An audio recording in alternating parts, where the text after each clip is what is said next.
যদি আর কেউ না থাকে, সব দল যদি পিছপা হয়ে যায়, বাংলাদেশ খেলাফত মজলিস একা হলেও জনগণের গণভোটের রায় কার্যকর এই দাবি নিয়ে তারা জনগণের দুয়ারে দুয়ারে যাবে ইনশাআল্লাহ।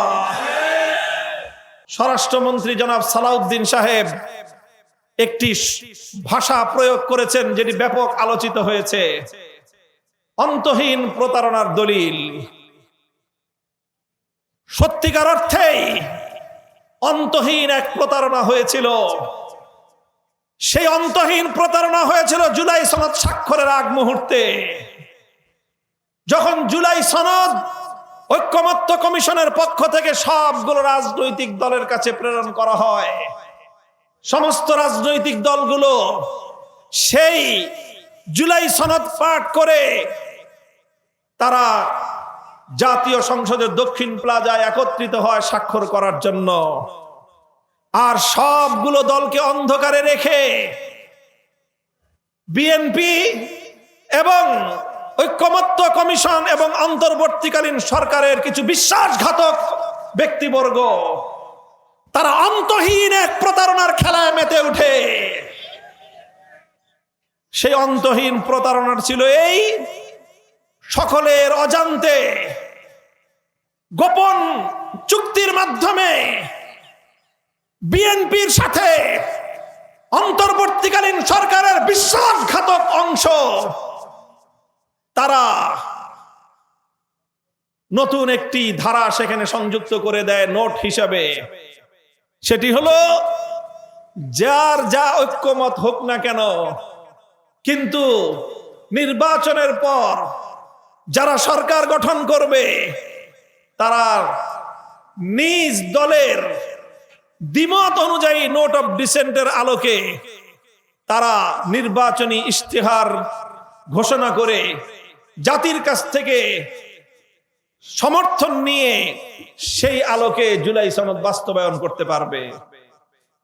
এই রকম একটি ধারা সেখানে সংযুক্ত করা হয়। এই ধারার কথা বাংলাদেশ খেলাফত মজলিস জানতো না। এই ধারার কথা জাতীয় নাগরিক পার্টি এনসিপি জানতো না, জুলাই যোদ্ধারা জানতো না। এই ধারার কথা বাংলাদেশ জামাতে ইসলামী জানতো না। এই ধারার কথা পীর সাহেব চরমনায়ের নেতৃত্বাধীন ইসলামী আন্দোলন বাংলাদেশ জানতো না। এই ধারার কথা জমিয়ত উলামায়ে ইসলামও আমাদের জানা মতে জানতো না। এই ধারার কথা আর কোন দল, কোন সংগঠন জানতো না। শুধুমাত্র বিএনপির সাথে অন্তর্বর্তীকালীন সরকারের বিশ্বাসঘাতক অংশের প্রতারণার মধ্য দিয়ে এই ধারা সংযুক্ত হয়েছে জুলাই সনদের মধ্যে। কাজে আজ আমি বলতে চাই, স্বরাষ্ট্রমন্ত্রীর অন্তহীন প্রতারণার কথা সেদিনই প্রতিফলিত হয়েছিল যেদিন পর্দার অন্তরালে বিএনপির মতো একটি ঐতিহ্যবাহী রাজনৈতিক দল অসাধু পন্থা অবলম্বন করে অন্তর্বর্তীকালীন সরকারের সাথে এই জাতীয় একটি অনৈতিক ঐক্যমত্য পোষণ করে গোটা বাংলাদেশকে, বাংলাদেশের জনগণকে যেদিন তারা বোকা বানিয়েছিল, সেদিনই প্রতারণার দলিল তাদের মধ্যে স্বাক্ষরিত হয়েছিল। সংগ্রামী সাথী ও বন্ধুগণ, এরপরে আমরা যখন দেখলাম জুলাই সনদ বাস্তবায়ন নিয়ে অনেক টালবাহানা চলছে, তখন আমরা রাজপথে নামলাম। জুলাই সনদ বাস্তবায়নের দাবি নিয়ে আমরা রাজপথে নেমেছিলাম, আপনাদের মনে থাকার কথা। আমরা রাজপথে আন্দোলন করলাম।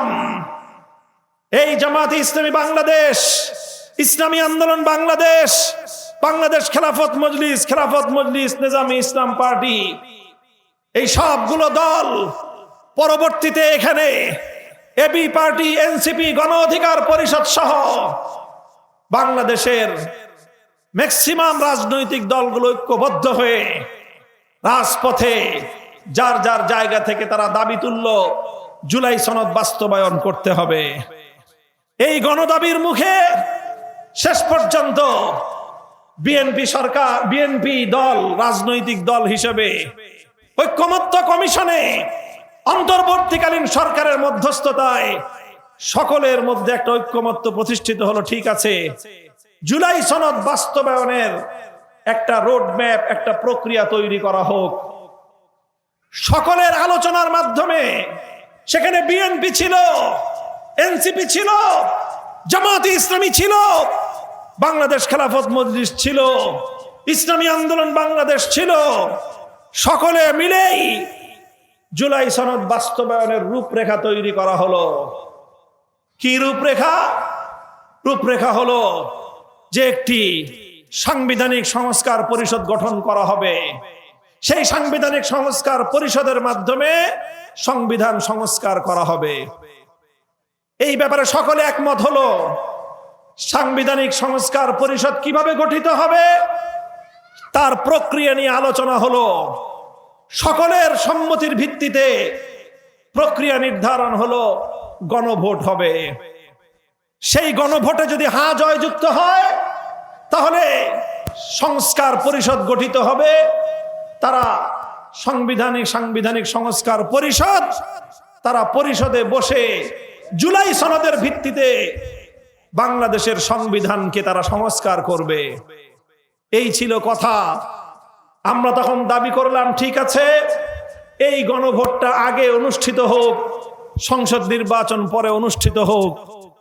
বিএনপি এবং তার সমমনা দলগুলো বলল যে না, একসাথেই একদিনেই সংসদ নির্বাচন এবং গণভোট অনুষ্ঠিত হতে হবে। আমরা তখন আশঙ্কা করেছিলাম বিএনপি যদি সরকার গঠন করতে পারে তাহলে তারা এই গণভোটের রায় কার্যকর করাটাকে, তারা সংবিধান সংস্কার করার এই অঙ্গীকার বাস্তবায়ন করবে না।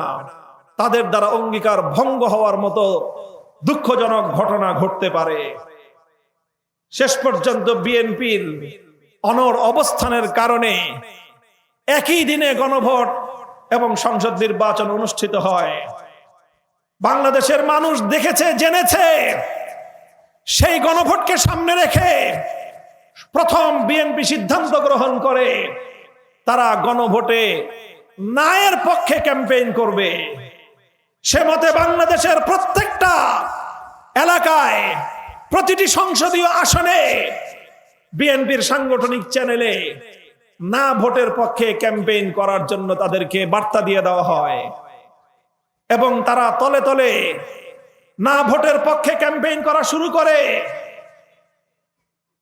এদিকে আমরা 11 দল রাজপথে গণভোটে হায়ের পক্ষে তুমুল আওয়াজ উত্তোলন করি এবং গোটা দেশের মানুষ তারা জুলাই বিপ্লবের চেতনাকে ধারণ করে।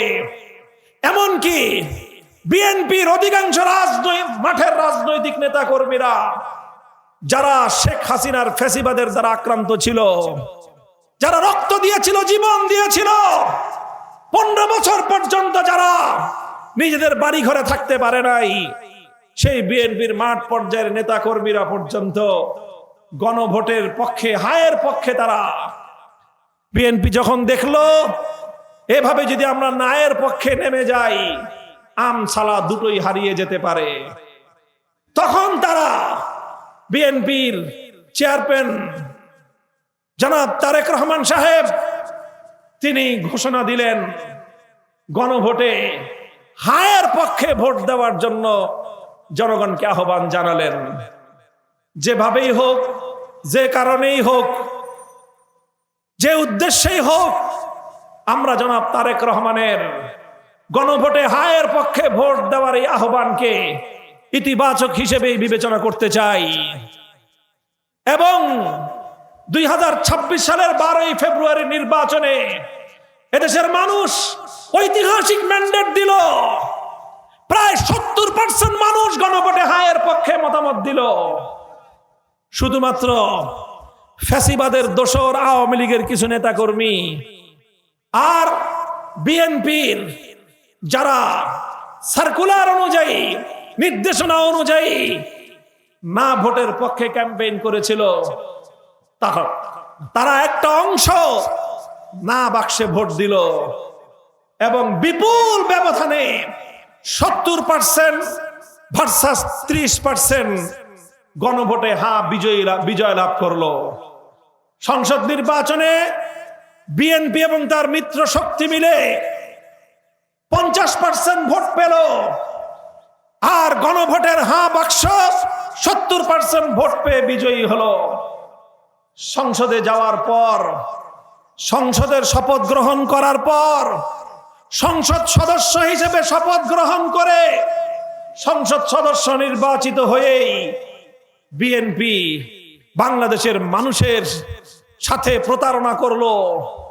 তাদের সেই অন্তহীন প্রতারণার অনৈতিক চুক্তিকে সামনে এনে তারা সংস্কার বাস্তবায়নের পথ থেকে সরে দাঁড়াবার অপচেষ্টা শুরু করলো। এবং বাংলাদেশের মানুষের দুর্ভাগ্য বলতে হয়, 70% মানুষের ইচ্ছা এবং অভিপ্রায়কে তাদের সরকার বৃদ্ধাঙ্গুলি প্রদর্শন করা শুরু করলো। সংগ্রামী সাথী ও বন্ধুগণ, আমি আর কথা দীর্ঘায়িত করছি না, আমি শুধু আপনাদেরকে কথাটুকু বলতে চাই, এই যে সংবিধান সংস্কার করার যে দাবি, বিএনপি 31 দফা আপনার নির্বাচনী ইশতেহার ঘোষণা করেছে, আপনারা জানেন। সেই ইশতেহারের প্রথম দফাই ছিল সংবিধান সংস্কার। বছরের পর বছর সংস্কারের কথা বললেন, ঐক্যমত্য কমিশনের সংস্কারের বিষয়ে একমত হলেন। জুলাই বিপ্লবীরা তারা কিন্তু গণপরিষদ গঠন করে নতুন সংবিধান তৈরি করার পক্ষে তারা তাদের দাবি উত্থাপন করেছিল, কিন্তু শেষ পর্যন্ত জুলাই যোদ্ধা এনসিপি তারাও তাদের দাবির জায়গা থেকে নিচে নেমে এসেছে। সংবিধান পুনর্লিখিত করার দাবি তারা ত্যাগ করে সংবিধান সংস্কার করার প্রস্তাবে তারা সম্মত হলো। এনসিপি তারা গণপরিষদ গঠনের জায়গা থেকে নিচে নেমে এসে সংবিধান সংস্কার পরিষদে একমত হলো। আমরা সকলকে বললাম যে মিনিমাম একটা জায়গায় একমত হই। বিএনপিও তখন তাদের সংবিধান সংশোধন করার প্রস্তাব থেকে উপরে উঠে সংবিধান সংস্কার করার জন্য সংস্কার পরিষদ গঠনের বিষয়ে একমত হলো। এইভাবে একমত হওয়ার সালিশ সম্পন্ন হয়ে গেল। সালিশে বিচার হলো, তালগাছ তোমার অর্ধেক আমাদের অর্ধেক। এটাই তো সালিশ হলো। আমরাও ছাড় দিলাম, তোমরাও ছাড় দিলা, তোমরাও বিচার মেনে নিলাম, আমরাও বিচার মেনে নিলাম। গণভোট হবে এবং সেইভাবে সংবিধান সংস্কার পরিষদ গঠন হবে, এটাই তো ছিল কথা। কিন্তু দুর্ভাগ্যজনকভাবে এটা বাংলাদেশের মানুষের জন্য দুর্ভাগ্যের বিষয়। শহীদ প্রেসিডেন্ট জিয়াউর রহমানের হাতে গড়া দল বাংলাদেশ জাতীয়তাবাদী দল বিএনপির জন্য লজ্জাজনক ইতিহাস। জাতীয় সংসদে দাঁড়িয়ে তাদের মুখপাত্র জনাব সালাউদ্দিন সাহেব বললেন, আমরা সেদিন সালিশ মেনে নিয়েছিলাম, আসলে আমাদের সালিশ আমরা মনে মনে মানি নাই, আমরা শুধু মেনেছিলাম যাতে কোনোভাবে ভোটটা দিয়ে ক্ষমতায় যেতে পারি। এই জন্য আমি জানি না কিভাবে জনাব তারেক রহমান সাহেবের পাশের চেয়ারে বসে এই ধরনের মুনাফিকির আত্মস্বীকৃতি ঘোষণা জাতীয় সংসদের মতো জায়গায় দাঁড়িয়ে বিএনপি দলীয় সাংসদ দিতে পারলেন। এটা শুনে লজ্জায় আমাদের মাথা হেট হয়ে আসে। আমরা বলতে চাই, আমরা এই দাবি আদায়ের জন্য মাঠে নেমেছি। বাংলাদেশ খেলাফত মজলিসের নিজস্ব এবং দলীয় এজেন্ডা এটা। যদি আর কেউ না থাকে, সব দল যদি পিছপা হয়ে যায়, বাংলাদেশ খেলাফত মজলিস একা হলেও জনগণের গণভোটের রায় কার্যকর এই দাবি নিয়ে তারা জনগণের দুয়ারে দুয়ারে যাবে ইনশাআল্লাহ। আমরা ব্যর্থহীন ভাষায় বলতে চাই, এই জুলাই সনদের স্পিরিট যদি আজকে আমরা বাস্তবায়ন করতে ব্যর্থ হই, তাহলে আবার নতুন করে ফ্যাসিবাদ বাংলাদেশে ফিরে আসবে। আবার বাংলাদেশকে দিল্লির গোলামীর জিঞ্জিরে আবদ্ধ করা হবে।